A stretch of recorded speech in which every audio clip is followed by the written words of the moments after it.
Các channel thir tu le ngai thla tu te invite chi bai le vek ule Nauban par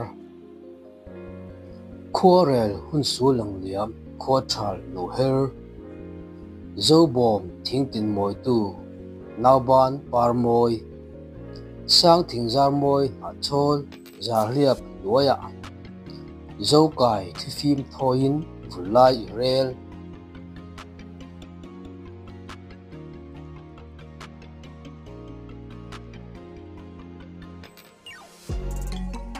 Shingmi khai choi lengi duat par silo imoi chunge shingmi lunglai idum bonel sileng ten par moi anton misrang chainan rimti anluan ini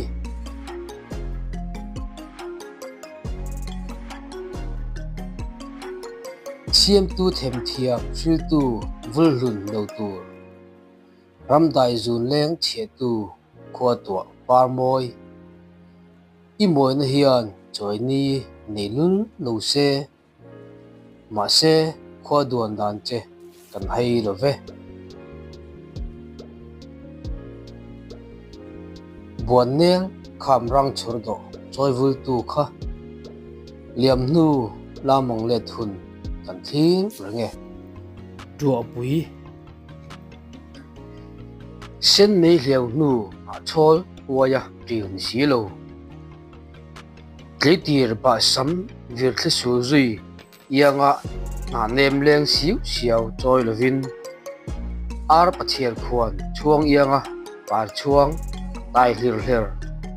khua thal ni pui sen sa noya vul rela amoi zia hril zo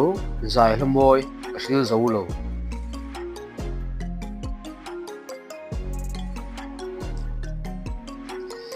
pheng pheleng le chungleng ram thiam batin reng ten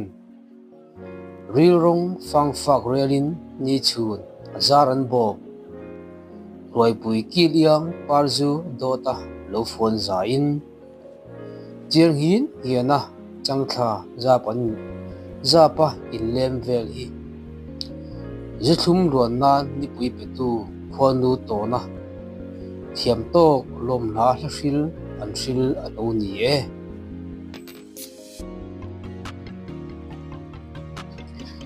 mom ang pem tur wa khoi rolin mol an frutin rimem memin nga ang phonin azaran bel to pui ne na par phung choi dun vau be poin par hir herin afura vul rel ve a vul dun lo tur hun le hun khat vul dun chukin par choi ve lo en bongkara bonel moi